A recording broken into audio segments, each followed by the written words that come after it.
Hello friends, I'm Anil sir અને આપણે standard 12 second language unit 6ની ત્રીજી મોસ્ટ આઈએમપી શોર્ટ નોટ્સ સમજીશું હવે. થર્ડ શોર્ટ નોટનું નામ છે terrible effects of war described by the writer, એટલે કે લેખિકા દ્વારા કરાયેલા યુદ્ધની ભયાનક અસરોનું વર્ણન. બરાબર, 6 પ્રશ્નો નીચે આપેલા છે વારાફરતી. આપણે ત્યાર પછી એક એક પ્રશ્નને સમજીશું, એનો જવાબ કઈ રીતે કરવાનો છે મોડે એ સમજીશું. આખી શોર્ટ નોટ સમજાવીશ. પહેલા પ્રશ્નો જોઈ લઈએ. પહેલો પ્રશ્ન છે what would happen to the young generation if war take place, એટલે કે જો યુદ્ધ થાય તો દેશની યુવા પેઢી પર તેની શું અસર પડશે. બીજો ક્વેશ્ચન છે for what danger the writer is afraid that nobody will left even to cry on it. લેખિકાને કયા સંકટથી એવો ડર છે કે જો આ યુદ્ધ થાય તો કોઈ રડવા માટે પણ બાકી વધશે નહીં. ત્રીજો પ્રશ્ન છે why workers are called the most unselfish human beings. શા માટે કામદારોને લેખિકાએ સૌથી બિનસ્વાર્થી, માનવ જાતિના સૌથી બિનસ્વાર્થી બાળકો કયા છે. ફોર્થ ક્વેશ્ચન છે when the terrible sacrifice of the workers would be comprehensible. કામદારોનું જે બલિદાન છે એ બલિદાન, દેશ માટે થતું બલિદાન, જે ભયાનક બલિદાન છે એ ક્યારે સમજી શકાય એવું હશે. કોમ્પ્રિહેન્સિબલ એટલે સમજી શકાય તેવું. ફિફ્થ ક્વેશ્ચન છે against what the workers are said to protest and go on strike. શાની વિરુદ્ધમાં લેખિકા કામદારોને વિરોધ કરવાનું અને હડતાલ પર જવાનું કહે છે યુદ્ધની સ્થિતિને ધ્યાનમાં લઈને. અને લાસ્ટ ક્વેશ્ચન છે what should the workers not to be in the situation. What should the workers not be in situation, એટલે કે કોઈ પણ પરિસ્થિતિમાં કામદારોએ શું ન કરવું જોઈએ, શું ન બની રહેવું જોઈએ. ઓકે ફ્રેન્ડ્સ, તો લેટ્સ સી, એક એક ક્વેશ્ચન જોતા જઈએ છીએ આપણે. Our first question is what would happen to the young generation if war take place. જો યુદ્ધ થાય તો યુવા પેઢીને શું અસર થશે, આવનારી પેઢીને શું અસર થશે. બરાબર, તો તમારો ક્વેશ્ચન અહીંયાથી ફર્સ્ટ ક્વેશ્ચન શરૂઆત થાય. there will be mass disruption to the young generation if the war take place. પહેલા પ્રશ્નનો જવાબ અહીંયાથી શરૂ થયો છે. બરાબર, શું થશે તો there will be mass disruption. Mass disruption એટલે બહુ મોટા પાયે નરસંહાર થશે. બરાબર, બહુ મોટા પાયે આવનારી પેઢીનો નરસંહાર થશે. ક્યારે? જો યુદ્ધ થાય તો. શરત મૂકેલી છે ઇફ વડે. ઇફ વોર ટેક પ્લેસ, જો યુદ્ધ થાય છે તો આવનારી પેઢીનું બહુ મોટા પાયે નરસંહાર થશે. As only the youngsters are fit for army, millions of them will be killed in the war. માત્ર જે યુવા પેઢી છે, જે યુવાનો છે એ જ સેના માટે લાયક છે. બરાબર, અને જો યુદ્ધ થાય તો આવી જે આવનારી પેઢી છે એ આવા યુદ્ધમાં આવા ઘણા લાખો યુવાનોનું બલિદાન થઈ જશે. આવા લાખો યુવાનો મરી જશે આમાં. And those who would not be killed will lose their organs and become handicapped. અને જે લોકો આ યુદ્ધમાં નહીં મરશે એ લોકો યુદ્ધને કારણે કેવા થઈ જશે, કાં તો એમના કોઈ અંગ કપાઈ ગયા હશે અથવા તેઓ અપંગ બની ગયા હશે. બરાબર, તેમના કોઈ અંગ killed with loss there organs, હંમેશા માટે કાં તો કદાચ કોઈ અંગ ગુમાવી દેવું પડશે અથવા તેઓ અપંગ બની જશે. their whole life will be ruined. અને આ યુદ્ધને કારણે એમની આખી લાઈફ, આખું જીવન ruined એટલે બરબાદ થઈ જશે. તો અહીંયા સુધી તમારો ફર્સ્ટ ક્વેશ્ચન છે. ફર્સ્ટ ક્વેશ્ચનનો આન્સર છે. એકવાર પાછો સમજી લો. There will be mass disruption, અહીંયાથી શરૂ થાય. There will be mass disruption to the young generation if the war take place. જો યુદ્ધ થાય તો બહુ મોટા પાયે આવનારી પેઢીનું નરસંહાર થશે. As only the youngsters are fit for army. સેના માટે માત્ર જુવાનો જ યોગ્ય હોય છે. Millions of them will be killed in to war. ને જો યુદ્ધ થશે તો આમાં લાખો યુવાનો મૃત્યુ પામશે. And those who would not be killed, અને જે લોકો નહીં મૃત્યુ પામે, નહીં મારી નાખવામાં આવે યુદ્ધમાં, will loss there organs and become handicap. તો એમના કોઈને કોઈ અંગ આ યુદ્ધમાં કપાઈ ગયા હશે અને તેઓ આજીવન અપંગ બની જશે. Their whole life will be ruin, અને આના કારણે એમને આખું જીવન બરબાદ થઈ જશે. તો અહીંયા સુધીનું આ તમારો ફર્સ્ટ ક્વેશ્ચનનો આન્સર થયો. બરાબર, માત્ર 3 વાક્યો છે. બરાબર, એમ જોવા જાવ તો. ઓકે ફ્રેન્ડ્સ, સેકન્ડ ક્વેશ્ચન છે, for what danger the writer is afraid that nobody will left even to cry on it. કયા ભયને કારણે, બરાબર, કયા ખતરાને કારણે લેખિકાને એવો ડર છે કે યુદ્ધ થાય તો કોઈ રડવા માટે પણ વધશે નહીં, બાકી વધશે નહીં. તો એનો જવાબ અહીંયાથી, આ ફૂલ સ્ટોપ તમને દેખાય જ છે, ત્યાંથી સેકન્ડ ક્વેશ્ચનનો આન્સર શરૂ થાય છે. સેકન્ડ ક્વેશ્ચન અહીંયાથી શરૂ થાય છે. રાઈટ. તો કેમ આવું વિચારે છે લેખિકા કે કોઈ બચશે પણ નહીં રડવા માટે? તો the writer is afraid for huge destruction of society and generation of the country. લેખિકાને એવો ડર છે કે જો યુદ્ધ થશે તો દેશની જે આવનારી પેઢી છે અને જે સમાજ છે આવનારો, એનો મોટા પાયે વિનાશ થઈ જશે. બરાબર, લોકો યુવાનો જ મૃત્યુ પામશે તો આવનારી પેઢી ક્યાંથી હશે? As the war is itself a large-scale tornado, it will swallow all the achievements, the traditions, and the properties of the common people who earn them by hard work. અહીંયા સુધી તમારો બીજો આન્સર છે. બીજું વાક્ય શું કહે છે કે as the war is itself a large-scale tornado. Tornado છે, ટોર્નેડોનો અર્થ થાય છે વંટોળ. TORNADO છે. બરાબર, તો યુદ્ધ પોતે કેવું છે? એક વંટોળ જેવું છે. યુદ્ધની સ્થિતિ હંમેશા એક વંટોળ જેવી હોય છે, એક મોટું ભારે વંટોળ જે પોતાની સાથે વિનાશ સિવાય બીજું કંઈ નથી લાવતું. આમ યુદ્ધ પણ પોતાની સાથે વિનાશ લઈ આવે છે. It will swallow all the achievements. ને એ શું કરે છે તો કે આવનારી પેઢી અને દેશની જે સિદ્ધિઓ છે એની તમામ સિદ્ધિઓને ગળી જશે. The tradition and the properties of the common people, અને સામાન્ય લોકોની જે પરંપરાઓ છે, બરાબર, એમના જે રીત રિવાજો છે, એનો પણ નાશ થઈ જશે, એને પણ ગળી જશે. અને સામાન્ય માણસે મહેનત કરીને જે કમાવ્યું છે, જે મેળવ્યું છે, બરાબર, પૈસા, કુટુંબ, સમાજમાં ઇજ્જત, આ બધું જ નાશ પામશે જો યુદ્ધ થશે તો લેખિકાને એવો ડર છે કે જો આવું થશે તો કોઈ વધશે નહીં. બરાબર, આ થઈ ગયો તમારો second answer.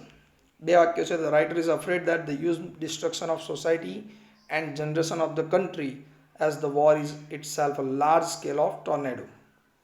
It will swallow all the achievement, the tradition and the properties of the common people who earn them by hard work. હવે આપણો થર્ડ ક્વેશ્ચન જોઈએ. ત્રીજો ક્વેશ્ચન છે, why workers are called the most unselfish human beings.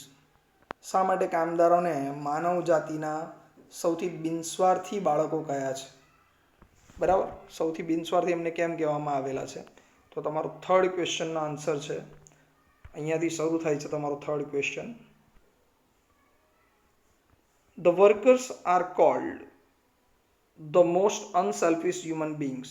કામદારોને માનવ જાતિના સૌથી બિનસ્વાર્થી બાળકો કયા છે? As for whatever they work doesn't concern છે, CONCERN, કન્સર્ન ઓર બેનિફિટ. બેનિફિટની સ્પેલિંગમાં મિસ્ટેક છે, BENEFIT આવશે. Benefit them in any way. બરાબર, શું કહેવા માગે છે લેખિકા અહીંયા? તો વર્કર્સ એ માનવ જાતિના સૌથી બિનસ્વાર્થી બાળકો કેમ કયા છે? કારણ કે તેઓ જે કંઈ પણ કામ કરે છે, as for whatever they work, તેઓ જે પણ કામ કરે છે સખત મહેનત કરીને, doesn't concern or benefit them in any way, એનો કોઈ પણ પ્રકારે એનો સંબંધ કે પછી એનો લાભ એ વ્યક્તિને મળવાનો નથી, એને સંબંધિત નથી હોતો, પોતાના માટે કંઈ નથી કરતો, બરાબર, એનો લાભ ક્યારેય એને મળતો નથી. They work to make others live normally, તેઓ બીજાનું જીવન સરળ બનાવવા માટે કામમાં રહે છે. They work to manufacture products for others happiness, બીજા લોકોને ખુશ કરવા માટે તેઓ મહેનત કરે છે, ઉત્પાદન કરે છે અથવા ઉત્પાદન ક્રિયાનો ભાગ બને છે, બરાબર. They fight and die in battles to protect others liberty and nation, અને તેઓ યુદ્ધોમાં ભાગ લઈને લડે પણ છે અને મૃત્યુ પણ પામે છે, પણ કોના માટે? તો કે બીજાની સ્વતંત્રતા અને બીજાના રાષ્ટ્ર માટે, પોતાના માટે કશું કરતા નથી, બરાબર. તો આ તમારો જે ત્રીજો પ્રશ્ન છે, બરાબર, why workers are called the most unselfish human beings, તો અહીંયાથી તમારો થર્ડ ક્વેશ્ચન શરૂ થાય છે અને એ અહીંયા પૂરો થઈ જાય છે, બરાબર. એકવાર પાછો બોલી જાઉં છું, workers are called the most unselfish human beings, આ ક્વેશ્ચનમાંથી લીધું. એઝ અથવા અહીંયા બીકોઝ બી લખી શકો, as for whatever they work, કારણ કે તેઓ જે કંઈ પણ કામ કરે છે, doesn't concern or benefit them in any way, એનાથી એમને કોઈ લાભ થતો નથી કે એમની સાથે કોઈ સંબંધ હોતો નથી. They work to make others live normally, તેઓ બીજાનું જીવન સરળ બનાવવા કામ કરે છે. They work to manufacture products for others happiness, તેઓ બીજાના સુખના સાધનોના ઉત્પાદનમાં પોતાનું જીવન ખર્ચી નાખે છે. They fight and die in battle to protect others liberty and nations, તેઓ યુદ્ધોમાં ભાગ લે છે, લડે છે અને મૃત્યુ પણ પામે છે. શા માટે? ટુ પ્રોટેક્ટ અધર્સ, બીજાનો બચાવ કરવા કે બીજાના રાષ્ટ્રને બચાવવા માટે, અન્ય લોકોના રાષ્ટ્રને બચાવવા માટે તેઓ મહેનત કરે છે. ઓકે ફ્રેન્ડ્સ, તો આ થયો તમારો થર્ડ ક્વેશ્ચન. હવે તમારો ફોર્થ ક્વેશ્ચન છે, ચોથો પ્રશ્ન. When the terrible sacrifice of the workers would be comprehensible, ક્યારે કામદારોનું જે ભયાનક બલિદાન આપે છે એ ભયાનક બલિદાન ક્યારે સમજી શકાય એવું હશે, બરાબર. ક્યારે એટલે એવું કહેવા માગે છે લેખિકા કે કામદારો આવા યુદ્ધમાં ભાગ લે ગવર્મેન્ટનું માનીને અને મૃત્યુ પામે, પોતાના જીવનું બલિદાન આપે, તો એ કેટલા અંશે એ યોગ્ય છે, એટલું કેટલે અંશે સમજી શકાય એવું છે, એને સમજીએ. અહીંયાથી તમારો ચોથો પ્રશ્ન શરૂ થાય, fourth question. After the workers death in the battle, બરાબર, યુદ્ધભૂમિમાં કામદારોના મૃત્યુ પછી, ફાઇટિંગ ફોર કન્ટ્રી, કે જેઓ દેશ માટે લડવા માટે ત્યાં સેનામાં જોડાયા છે, બરાબર. After the workers dead in the battle fighting for country, જે યુદ્ધમાં લડતા મૃત્યુ પામ્યા છે, એ ક્યારે સમજી શકાશે? If the country takes care about the secure and well nourished present and future of their families and educated their children, બરાબર. એ ત્યારે જ સમજી શકાય એવું હશે કે જ્યારે if the country take care on about the secure and well nourish, જ્યારે દેશ જે લોકો શહીદ થયા છે, જે સૈનિકો, જે કામદારો યુદ્ધમાં ભાગ લઈને શહીદ થયા છે, એમના કુટુંબની અને એમના બાળકોની, બરાબર, એમના કુટુંબના ભરણ પોષણની અને સલામતીની જવાબદારી લેવા તૈયાર હોય, કાળજી લેવા તૈયાર હોય અને એમના બાળકોને યોગ્ય શિક્ષણ આપવા તૈયાર હોય, ત્યારે એ સમજી શકાયું હોય છે. In such way that they never feel loneliness, અને એ એવી રીતે કાળજી લેવાની છે કે એમને ક્યારેય એમના જે ઘરનો પરિવારનો જે સભ્ય મૃત્યુ પામ્યું છે એના વગર એમને એકલા લાગવું જોઈએ નહીં, નિસહાય લાગવું જોઈએ નહીં. Then this terrible sacrifice would be comprehensible, ને ત્યારે જ આ જે બલિદાન છે એ સ્વીકારવા યોગ્ય હશે, સમજી શકાય એવું હશે, બરાબર. એક્સેપ્ટેબલ કે સવાલમાં જે લખેલું છે કોમ્પ્રિહેન્સિબલ એ જ લખી શકાય, બરાબર. તો અહીંયા સુધી તમારો ફોર્થ ક્વેશ્ચન છે, ચોથો સવાલ, બરાબર.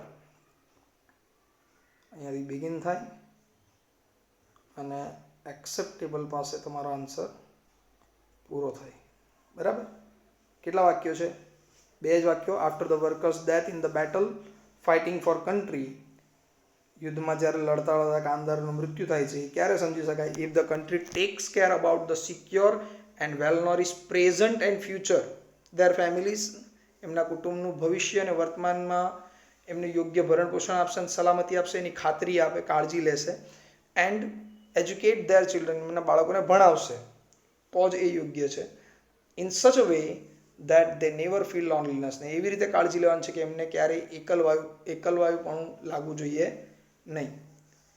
And then this terrible sacrifice would B acceptable, ને ત્યારે જ આ બલિદાન યોગ્ય સમજવામાં આવશે.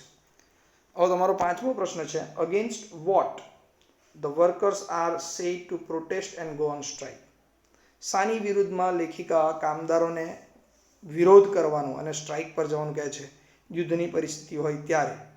તો હવે આપણે 5મો પ્રશ્ન જોઈશું. ફ્રેન્ડ્સ, 5મો પ્રશ્ન આપણે ભણીશું. અહીંયાથી તમારો 5th ક્વેશ્ચન શરૂ થાય. ધ રાઇટર આસ્ક વર્કર્સ, લેખિકા કામદારોને કહે છે કે to protest against the production of all weapons like gas bombs, rifles and all other tools that can snatch someone's life. લેખિકા કોનો વિરોધ કરવાનું કહે છે? તો લેખિકા અમેરિકાની અંદર દરેક એવા હથિયારો જેમ કે ગેસ બોમ્બ, રાઇફલ અને એવા દરેક ઓજારો જેનાથી કોઈના જીવનને છીનવી લેવામાં આવે, કોઈનું જીવન છીનવી લેવામાં આવે, એને મારી નાખવામાં આવે, એવા દરેક પ્રકારના હથિયારોના ઉત્પાદનનો એ વિરોધ કરવાનું કહે છે. હથિયાર જ નહીં બનવા જોઈએ, એની પાછળ આટલા કરોડો અબજો રૂપિયાનો ખર્ચ થાય છે દરેક દેશની અંદર, લોકશાહી દેશોમાં સંરક્ષણ પાછળ. જો એટલા જ રૂપિયા ખરેખર સામાન્ય જનતા માટે વાપરવામાં આવે તો આપણું જીવન ધોરણ બહુ સુધરી જાય, દેશમાં મોંઘવારીનું નામ જ નહીં હોય. બરાબર. As she believes that manufacturing of all these is same as to manufacture scrap. અહીંયા સુધી 5મો પ્રશ્ન છે.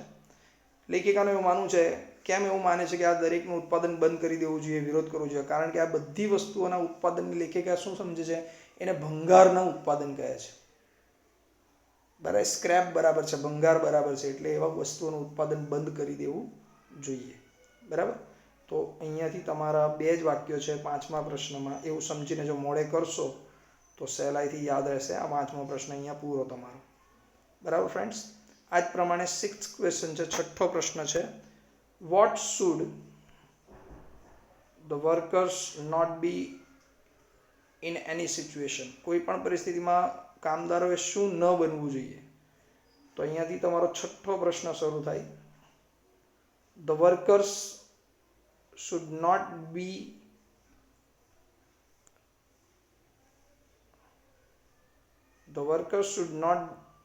be just the toys or weapon carts of the hands of almighty authorities. લેખિકાનું કહેવું છે કે કામદારોએ જે સત્તાધીશ, શક્તિશાળી જે સત્તાધીશો છે એમના હાથના રમકડા, બરાબર, કે હથિયારો લઈ જતી ગાડીઓ બનવું જોઈએ નહીં. Who can use them any time, કે જેઓ એવું માને છે કે આવા હથિયારોને આપણે ગમે ત્યારે ઉપયોગમાં લઈ શકીએ છીએ, તેઓ ઉપયોગમાં લઈ શકે છે. એની વે અગેન્સ્ટ એનીબડી, કોઈ પણ રીતે અને કોઈની પણ સામે ઉપયોગમાં લઈ શકાય છે.